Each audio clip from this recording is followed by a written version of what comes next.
সর্বধর্মের মহান ঈশ্বরকে ধন্যবাদ দিই এবং সকলকে একটিবার প্রভু যীশু খ্রিস্টের নামেতে শুভেচ্ছা জানাই। সকলকে জয় যীশু।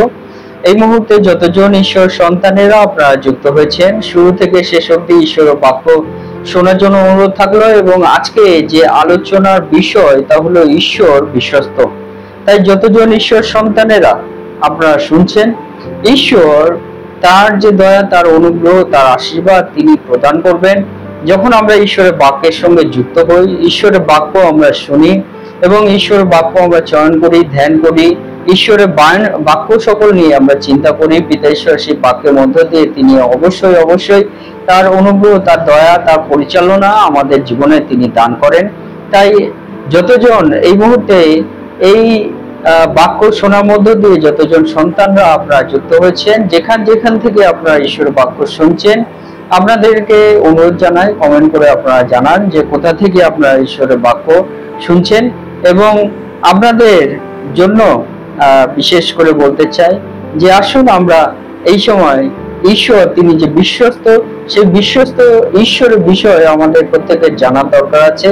তাই আপনাদেরকেও অনুরোধ জানাই, আসুন আমরা সেই বাক্য আমরা শুনি এবং ঈশ্বরের বিষয় নিয়ে আজকে আমরা আলোচনা করি যে বিশ্বস্ত ঈশ্বর তিনি কেমন ভাবে তিনি বিশ্বস্ত, কিভাবে আমাদের জীবনে তিনি কার্য করেন এবং সেই বিশ্বস্ত বলতে পিতা ঈশ্বর তিনি আমাদেরকে কি বলতে চান, এই সমস্ত বিষয় নিয়ে আজকে আমরা আলোচনা করব। তাই আসুন আমরা ঈশ্বরের বাক্য শুনি। জেরেমিয়া তার 3 অধ্যায় 23 পদ, নতুন নতুন করুণা প্রতি প্রভাতে তোমার বিশ্বস্ততা মহৎ। ঈশ্বর তার বাক্যে আমাদের প্রত্যেককে আশীর্বাদ যুক্ত করুন, আমেন। জয় যীশু।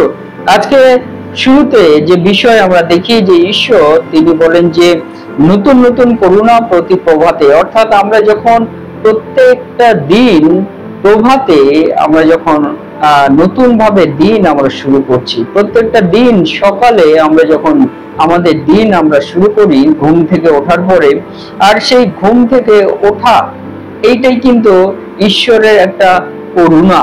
আর সেই করুণা কিন্তু অলৌকিক করুণা, যে প্রত্যেক দিন ঈশ্বরের অলৌকিক করুণা আপনি পাচ্ছেন। আর সেই করুণা মধ্য দিয়ে আপনি বেঁচে আছেন, আপনি সুস্থ সবল আছেন, আপনি নিঃশ্বাস প্রশ্বাস নিতে পারছেন। আর এইটি কিন্তু ঈশ্বরের একটা মহৎ করুণা, আশীর্বাদ আমরা কিন্তু এই বাক্যের মধ্য দিয়ে আমরা দেখতে পারি।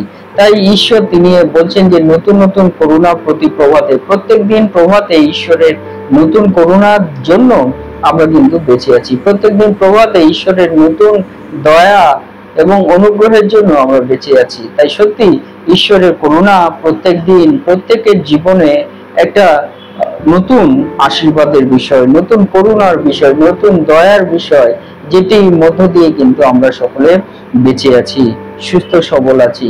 এবং বলছে যে তোমার বিশ্বস্ততা মহৎ, এবং ঈশ্বর তিনি বিশ্বস্ত, ঈশ্বর তিনি বিশ্বস্ত আর তার বিশ্বস্ততা মহৎ। সেই বিষয়ে আজকে আমরা দেখব যে ঈশ্বর তিনি বিশ্বস্ত আর তার বিশ্বস্ততা মহৎ। আর সেই ঈশ্বরকে আমরা ধন্যবাদ দিই, তার গৌরব, তার মহিমা দিই যে সত্যি ঈশ্বর তার বিশ্বস্ততা মহৎ।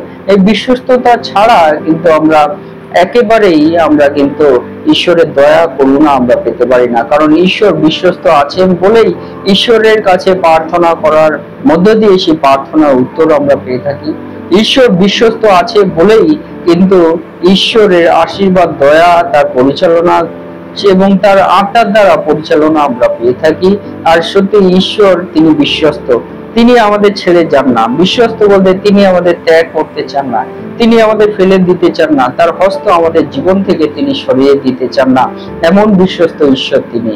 আমরা জগতে আমরা দেখি যে মানুষ আমাদের তার হস্ত, তার ছত্রছায়া আমাদের দূর করে দিতে পারে, কিন্তু ঈশ্বর তার বিশ্বস্ততার মধ্য দিয়ে আমাদের কখনো দূর করেন না, আমাদের কখনো ফেলে যান না, তা বাক্যের মধ্য দিয়ে আমরা পাই। তাই বিশ্বস্ততা বলতে আমরা কি বুঝি? প্রথম যে বিষয়, বিশ্বস্ততা বলতে আমরা যেটা বুঝি সেটা হলো যে ঈশ্বরের উপর নির্ভরযোগ্যতা। আমরা ঈশ্বরের নির্ভরযোগ্য যখন আমরা হই, ঈশ্বর তিনি আমাদের ফেলে যান না। বিশ্বস্ততা বলতে ঈশ্বরের উপর নির্ভরযোগ্যতা। যেমন আমরা দেখি যিশায়া 26 অধ্যায় 4 পদে বলে, তোমরা চিরকাল সদাপ্রভুতে নির্ভর রাখো, কেননা সদাপ্রভু জিহ্বাতেই যুগ সমূহের শৈল। আমেন। অর্থাৎ আমরা চিরকাল, আমরা একদিনের জন্য নয়, 2 দিনের জন্য নয়, 1 বছরের জন্য নয়, 2 বছরের জন্য নয়, আমরা 1 যুগের জন্য নয়, 2 যুগের জন্য নয়, কিন্তু পিতা ঈশ্বর বলছে চিরকাল, যতদিন আমরা এই জগতে থাকবো, আমাদের পরবর্তী মনুষ্যরাও যখন এই জগতে থাকবে, এবং তাদের জন্য এই একই বিষয়, চিরকাল, যতদিন তুমি বেঁচে থাকো না কেন, তোমাদের বংশ পরম্পরায় যতদিন বেঁচে থাকো না কেন, প্রত্যেকেই সদাপ্রভুতে নির্ভর রাখো। অর্থাৎ সেই নির্ভর রাখা বলতে চিরকাল সদাপ্রভুতে নির্ভর রাখা, সেই বিশ্বস্ততা বলতে চিরকাল সদাপ্রভুতে নির্ভর রাখা। তাই আমরা সদাপ্রভুতে নির্ভর রাখলেই সদাপ্রভু তিনি বিশ্বস্ত ঈশ্বর, তিনি কখনো আমাদের দূর করবেন না। সেই বিষয় কিন্তু সদাপ্রভু তিনি বলছেন যেন আমরা চিরকাল সদাপ্রভুতে আমরা নির্ভর রাখি। হালেলুয়া। তাই বাক্য বলছে তোমরা চিরকাল সদাপ্রভুতে নির্ভর রাখো। তাই সেই মধ্য দিয়ে আমরা দেখতে পারি সদাপ্রভু তিনি বিশ্বস্ত ঈশ্বর। এবং 2 নম্বর বিষয় আমরা দেখি যে বিশ্বস্ত বলতে অবিচল অনুগত। অর্থাৎ ঈশ্বর তিনি অবিচল আমাদের প্রতি তিনি অনুগত আছে, আমাদের প্রতি তিনি দৃঢ় আছে, তিনি আমাদের কখনো ফেলে যাবেন না।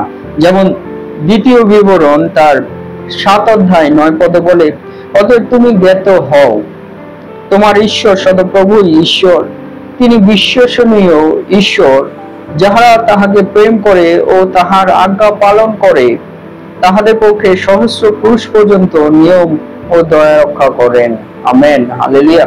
আজকে আমরা দেখি যে সদাপ্রভু তিনি বিশ্বস্ত ঈশ্বর, আর সেই বিশ্বস্ত ঈশ্বর বলতে সদাপ্রভু তিনি আমাদের যে বিষয় বলতে চান যে আমরা যেন সদাপ্রভুকে আমরা জানি।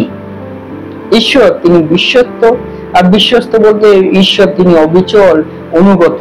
আর সেই বিষয় সদাপ্রভু তিনি আমাদেরকে বলছে যে অতএব তুমি জ্ঞাত হও, আমরা যেন জানি, আমরা যেন সদাপ্রভুকে জানার চেষ্টা করি, আমরা যেন সদাপ্রভুকে অন্বেষণ করার চেষ্টা করি, আমরা যেন সদাপ্রভুর বিষয়ে আমরা আরো বেশি করে আমরা পর্যবেক্ষণ করি, আমরা সদাপ্রভুর বিষয়ে যেন আরো বেশি করে আমরা ধ্যান করি, জানার চেষ্টা করি। কারণ তোমার ঈশ্বর সদাপ্রভুই তিনি বিশ্বসনীয় ঈশ্বর, এবং সদাপ্রভু তিনি বিশ্বস্ত ঈশ্বর, বিশ্বাস করার যোগ্য ঈশ্বর, সেইটা আমরা যেন জানার চেষ্টা করি। স্বয়ং সদাপ্রভু তিনি আমাদেরকে বলছেন যেন আমরা সদাপ্রভুকে জানার চেষ্টা করি। হালেলুয়া। আমরা যেন সদাপ্রভুকে আমরা বেশি করে জানার চেষ্টা করি। সদাপ্রভু তিনি আমাদের বলছেন, কারণ সদাপ্রভু বিশ্বাসযোগ্য ঈশ্বর। স্বয়ং সদাপ্রভু তিনি বলছেন এবং বলছে যাহারা তাহাকে প্রেম করে তাহারা আজ্ঞা পালন করে, অর্থাৎ যাহারা সদাপ্রভুকে প্রেম করে। আমাদের প্রথম আজ্ঞা কি? সদাপ্রভু আমাদের প্রভু যীশু খ্রিস্ট তিনি কি বলেছেন, তোমার সমস্ত হৃদয় দিয়ে, তোমার সমস্ত শক্তি দিয়ে, তোমার সমস্ত প্রাণ দিয়ে, তোমার সমস্ত হৃদয় দিয়ে তোমার আপন ঈশ্বর সদাপ্রভুকে প্রেম করিবে, ইহাই প্রথম আজ্ঞা। হালেলুয়া।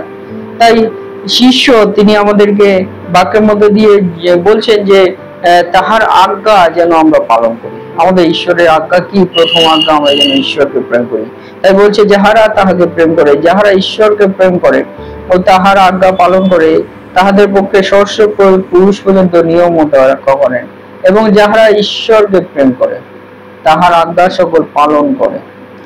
বলছে ঈশ্বর বলছে যে সহস্র পুরুষ পর্যন্ত, আপনার থেকে আরো 1000 পুরুষ ভাবি বংশ, সেই বংশ পর্যন্ত ঈশ্বর তার দয়া রক্ষা করবেন। হালেলুয়া। তাই আমাদের ঈশ্বরের প্রতি যেন প্রেম, ঈশ্বরের প্রতি যে আজ্ঞা সকল আমরা যেন পালন করি, আর সেই পালন করার মধ্য দিয়ে ঈশ্বর তিনি বলছেন তার দয়া আমাদের জীবনে, আমাদের আগামী ভাবি বংশে সহস্র পুরুষ পর্যন্ত তিনি দয়া করবেন। তাই ঈশ্বর তিনি বলতে চান যে অবিচল অনুগত বিশ্বস্ত ঈশ্বর। বিশ্বস্ত ঈশ্বর বলতে অবিচল অনুগত ঈশ্বর, তিনি সহস্র পুরুষ পর্যন্ত আমাদেরকে দয়া রক্ষা করবেন, আমাদের প্রতি দয়া করবেন, অর্থাৎ আমাদের প্রার্থনা সকল শ্রবণ করবেন, আমাদের পরিচালনা করবেন, আমাদের সঙ্গে সঙ্গে থাকবেন। হালেলুয়া। তাই আসুন আমাদের ঈশ্বর নতুন নতুন করুণা প্রতি প্রভাতে আমাদের যেমন দান করে, তিনি যেমন বিশ্বস্ত ঈশ্বর। আসুন আমরা নতুন নতুন প্রভাতে আমাদের ঈশ্বর সদাপ্রভুকে আমরা যেন ধন্যবাদ, তার প্রশংসা আমরা করি, এবং সেই বিশ্বস্ত ঈশ্বর যেমন তিনি বিশ্বস্ত, তেমনি আমরাও ঈশ্বরের প্রতি বিশ্বস্ত হয়ে স্থির থেকে সদাপ্রভুকে আমরা যেন ধন্যবাদ, গৌরব, তার মহিমা আমরা করি। ঈশ্বর তার বাক্যে আমাদের প্রত্যেককে আশীর্বাদ যুক্ত করুন। আমেন। জয় যিশু, জয় যিশু।